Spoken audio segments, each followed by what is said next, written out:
समुद्र। और मैं आपको बताता हूं, सहरसा में एक बार बाढ़ आई, बिहार का एक जिला है सहरसा, बाढ़ आ गई। मैं उस समय मधेपुरा में मजिस्ट्रेट था।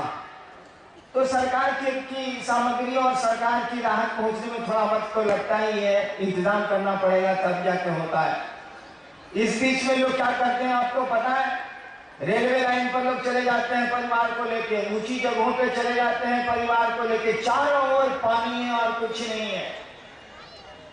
वहीं की मछलियों को वो तलते हैं, अपने बच्चों को पालते हैं, अपने को जिंदा रखते हैं। क्या करेंगे, खाएंगे क्या? वो वहां तो केवल पानी ही पानी है। क्या उन मछलियों को, जो बाढ़ में डूबे हुए लोग हैं ऊंचाइयों पर, उन मछलियों को खाने के चलते उनका शिव गुरु नहीं होगा भाई? काहे? महादेव उनका नहीं है, वो तो सबका है ना, सभी उसके हैं ना। तो मछली खाने से महादेव उनका गुरु नहीं होगा। ठीक है, आप खाएं या नहीं खाएं आप जाने, आप उसको महादेव से कुछ लेना देना नहीं है। लेकिन बताए, मेरी बेटी है सिंगापुर में, मेरे दाम एक ही बेटी है, यह हिंदुस्तान अखबार में थी बिहार में, अभी सिंगापुर में है वो, और उसके हस्बैंड भी डॉक्टर हैं वहीं सिंगापुर में। एक बार मेरे दामाद ने फोन किया मैं मुझको डेरे पर पटना में, उस समय मैं वहां ज्वाइंट सेक्रेटरी था गवर्नमेंट में, सरकार में, कि यहाँ तो खाने के लिए कुछ मिलता ही नहीं है। हमने कहा कि सिंगापुर में खाने के लिए आपको कुछ नहीं मिलता है, खाली मांस मछली मिलता है, समुद्र का जानवर है, यूं है वो है। सो यहाँ तो हम बंद खाते, पाव रोटी खाते रह रहे हैं। वो है शाकाहारी, मेरे दामाद पूरी तरह है शाकाहारी। समस्या हो गई उनके भोजन की, तब हमने बेटी को हिंदुस्तान अखबार से रिजाइन कराया और तब उसको सिंगापुर भेजा कि जाओ कुछ बनाओ ना, तो डॉक्टरवा को खिलाओगी ना। वो तो कहता है कि यहाँ कुछ सब्जी तब्जी कुछ मिलते नहीं करती है, बड़ी महंगी। यहाँ एक दो दुकानें हैं पूरे सिंगापुर में जहाँ सब्जियां मिलती हैं, भारी मुश्किल है। कहाँ है? सिंगापुर के लोगों को शिव को गुरु मानने का अधिकार नहीं है क्या? क्या समुद्र के किनारे रहने वाले मछुआरों को शिव को गुरु मानने का अधिकार नहीं है क्या?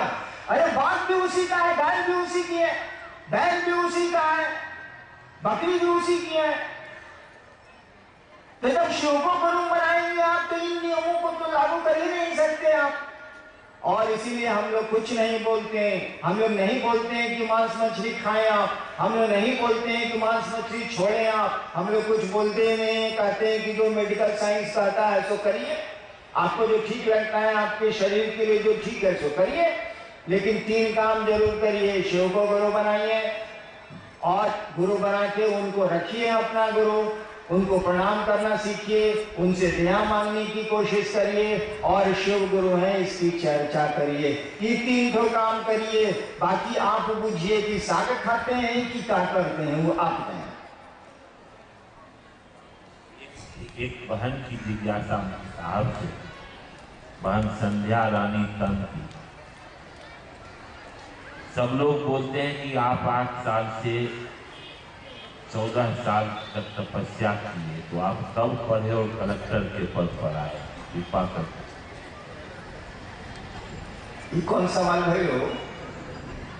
एक गुरु बहन ने पूछा है कि सुनते हैं कि आप 14 साल तक तपस्या किए। तपस्या नहीं किया, हम छिछियाए।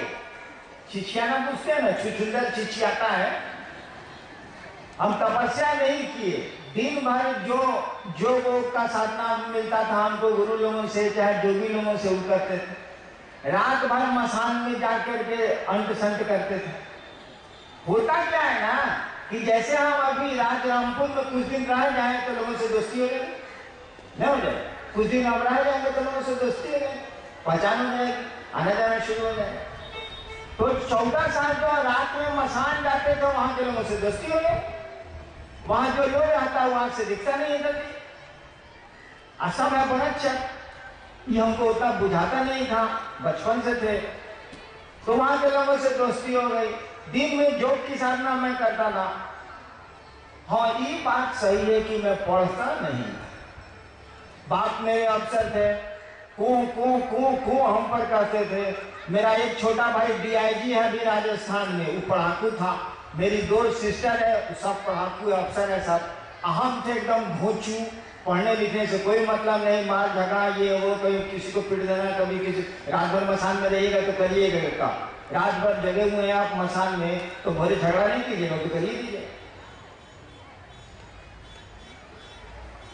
14 साल के बाद हमको लगा कि साला हम फंस गए, गलत जगह में फंस गए हम साला। जिन लोगों से हमारी दोस्ती हुई थी वो महादेव के रूप में हमसे मिलने आता था, हम इस खुशफहमी में थे कि चलो बड़ा मजा है कि महादेव के लोग मिल रहे हैं हमसे मसान में। साला एक दिन वो निकल गया प्रेत। लाख हम आपसे भाषण दे दें, आप हमारे साथ 2 साल रहिएगा तो नहीं पूछिएगा कि साला बोलता कुछ है करता कुछ है, बुझे? तो हम भी कुछ दिन में पूछ गए कि साला दिखता कुछ है करता कुछ है, साला प्रेत है, महादेव कहने का आदमी नहीं है साला। हमको बड़ा दुख हुआ कि पढ़ाई भी गई, बाप माई का जो तिरस्कार है वो भी बर्दाश्त किया, पढ़ते लिखते नहीं थे। तब मेरे दिमाग में आया कि गुरु भगवान होता है तो भगवान गुरु काहे नहीं है। अब भगवान हमने सुना था महादेव के बारे में, आज से समझा दूंगा मैं, उस दिन मैं समझा नहीं सकता था, हमने सुना था, हमने शिव को गुरु मान लिया। और आपको बताऊं मैं, शिव को गुरु मानने के बाद में अकेले कमरे में रहता था। मेरे बाप बड़े अफसर थे, उनके घर में नहीं रहता था, केवल खाना खाने जाता था और बैठ के मैं रोता था। मैं रोया करता था कि साला कहां फंस गए हम, कौन फेरा में पड़ गए हम। साला बाप माई वैसे था, आज तक हमारा संबंध ठीक नहीं हुआ। मेरे पिता से चले भी गए दुनिया से, वो मां भी चली गई। बाप माई से वैसे है, सगे संबंधी से। अभी मेरा संबंधी सब हमको पूछता है कि साला अब कहाँ बोलेगा, इतना करोड़ आदमी मेरे साथ है, बोलता तो कुछ नहीं है लेकिन मने मन पूछता है कि टोटल साला फकईत है हरिंद्रानंद, जितना मेरा संबंधी है सब। कहीं बचपन में देखा है किसी को तड़िया दिया, किसी को कुछ कर दिया, किसी को कुछ कर दिया, रात भर मसान में बैठूंगा। मैं रोता था बैठ के शिव को गुरु मानने के बाद कि कहां मैं फंस गया, और इसीलिए किसी से नहीं बोलता था मैं कि मैंने शिव को गुरु माना, मैं चुप रहता था। लेकिन क्या कहिएगा, आपको विश्वास हो या नहीं हो, वो तो गुरु है। और मेरा रोना काकर हो गया उस शिव को गुरु मान के। नमः शिवाय मंत्र मिला। अब उसी साल बिहार कमीशन में बैठा, उसके पहले मैं IPS में आया। तो मैं अभी तो थोड़ा हेल्थ मेरा ठीक है, पहले लोग कहता रहता है कि तेज हवा चलेगी ना तो हरिंदर जी को पकड़ो उधिया आ जाएंगे, बड़ी दुबले पतले थे। IPS में मैं आया तो हेल्थ ग्राउंड पर मुझको मेडिकल से रिजेक्ट किया गया। दूसरे साल में डिप्टी कलेक्टर हो गया। अब कैसे हो गया ये भैया, कोई बहुत खूबसूरत है, उसमें उसका काम मेरिट है से बता दीजिए। कोई बहुत देखने में अच्छा नहीं है, उसमें उसका क्या दोष है बता दीजिए। कोई ठिंगना है, उसमें उसका क्या कसूर है बता दीजिए। कोई बहुत लंबा चौड़ा खूब हेल्दी हो गया है, उसमें उसका क्या मेरिट है सो बता दीजिए। अरे देने वाले ने दिया है, जो दिया सो ठीक है, जो मिल गया उसी को मुकद्दर समझ लिया। तो पढ़ने लिखने में तो मैं भोचू था, लेकिन अब क्या करिएगा, उस जमाने में तो चोरी भी नहीं होती थी। IPS में आया, दूसरे साल डिप्टी कलेक्टर हो गया, पूरी नौकरी प्रशासन में रहा मैं। लेकिन इससे होता जाता क्या है, अगर शिव हमारे आपके गुरु नहीं हुए, जिंदगी के कुछ वक्त हम लोगों ने शिव को नहीं दिए, तो फिर इस जीने का क्या अर्थ है। आए हैं दुनिया में, जाएंगे यहाँ से, यहाँ हमारा आपका कुछ थोड़ी ही है, रहेगा नहीं। खाली हाथ पैदा हुए थे ना, याद रखिएगा, हमको आपको खाली हाथ ही जाना है, कुछ नहीं जाएगा यहाँ से।